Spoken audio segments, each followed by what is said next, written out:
I met her on a Tuesday. I almost didn't leave my apartment. It had been one of those weeks where everything felt paused. My friends were busy building careers or relationships. My job paid the bills, but didn't excite me. At 27, I wasn't unhappy exactly, just drifting. Nights were the worst. I'd sit on my couch scrolling through old photos, wondering how everyone else seemed to move forward while I stayed in place. That Tuesday, the elevator in my building broke down. I had to take the stairs, and halfway down I heard someone laugh. Light unfiltered, like she didn't care who heard it. She was sitting on a landing between the third and fourth floors, laptop open, papers scattered around her. "Sorry," she said, pushing her hair behind her ear. "Wi-Fi's stronger here."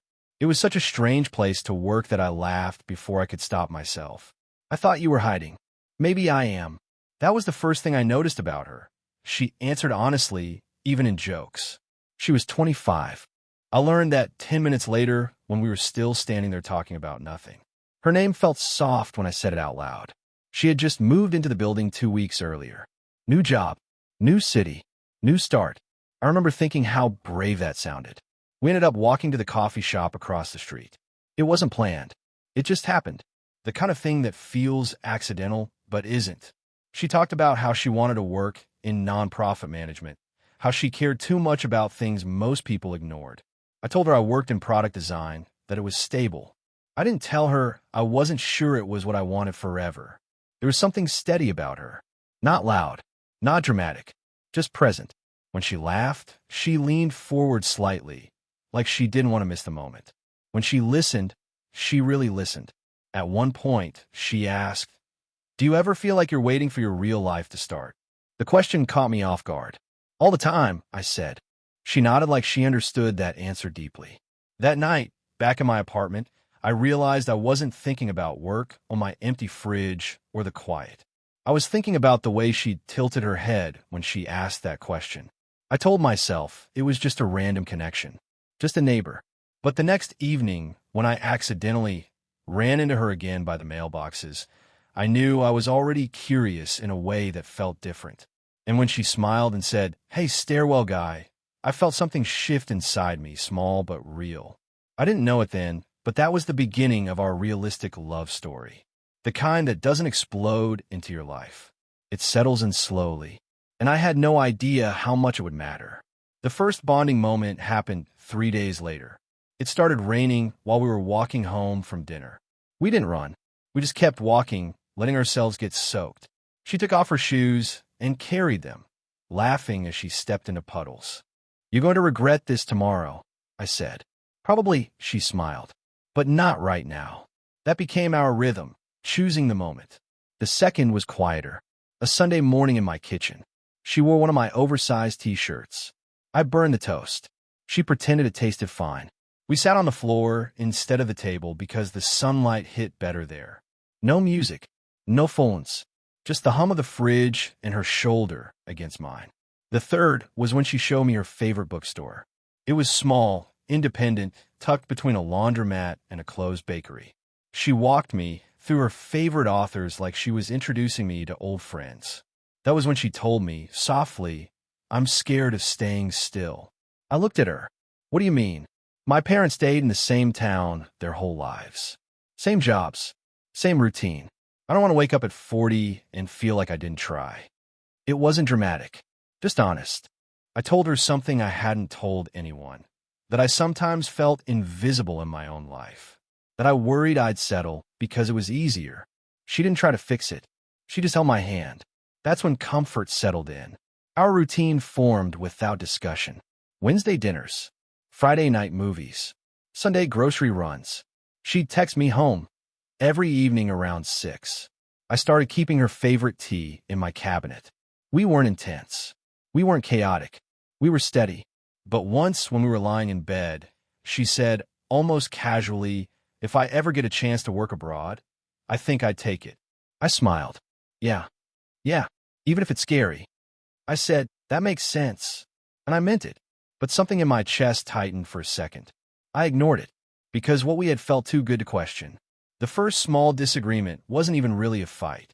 We were at dinner with friends when someone asked where we saw ourselves in 5 years. I shrugged.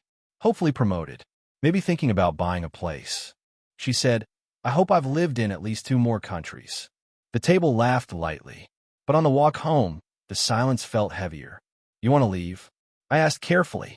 Not leave you, she said quickly. Just explore. I nodded. Right? I told myself relationships were about compromise, about flexibility. But that night, I lay awake staring at the ceiling. What if compromise meant one of us shrinking? Over the next few weeks, the topic came up in smaller ways. She'd send me job listings in other cities, asking, would you ever consider this? I'd say maybe, but inside I wasn't sure. The silence between us grew slightly longer after those conversations. Not hostile, just thoughtful. And thoughtful can feel heavy. We still laughed, still cooked together, still kissed goodbye every morning. But there was a question hovering between us now. Not about love, about timing. The email came on a Thursday afternoon. She got an offer to lead a community development project overseas. 2 years, starting in 4 months. She showed me the screen without speaking. I read it twice. That's big, I said. She nodded. Her hands were shaking slightly. They only pick one candidate. You always said you'd take it, I reminded her. I did. We sat on the couch, not touching. Do you want to go? I asked quietly. She swallowed. Yes. There it was. Not selfish, not cruel, just honest. And you? She asked. I stared at the wall. My job had just offered me a long-term contract. Stability. Promotion track. The opposite direction. I don't think I'm ready to leave everything, I admitted. The space between us felt wider than the couch. Neither of us cried. We just sat there, absorbing what this meant.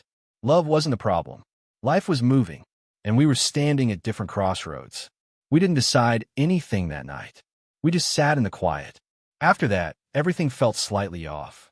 Our texts became shorter. Good morning, Red Heart turned into morning. Phone calls ended earlier. We both pretended nothing was wrong. One night, we went to our favorite restaurant, ordered the same dishes, shared dessert. It almost felt normal, until she said, I got my visa paperwork, and the air shifted again. Later, lying next to her, I typed a message while she slept. What if I came with you? I stared at it, then deleted it, because I knew I wouldn't. Not yet, and love can't survive on maybes. We chose the balcony. Late afternoon. Soft daylight, the city humming below. She leaned against the railing. I stood beside her. I don't want to resent you, she said quietly. I don't want to hold you back. Silence. I love you, she whispered. I love you too. The words didn't solve anything. We could try long distance, I offered, though my voice lacked conviction. For 2 years, she asked gently. I exhaled. We'd start measuring love in time zones. A small sad smile. I don't want us to fade into something tired, she said. Me neither. There were pauses. Half sentences. I thought maybe, yeah, me too. No jidding. No blam. Just 2 people acknowledging a truth they didn't want. She reached for my hand one last time. We met at the wrong chapter, she said softly. And I nodded, because she was right.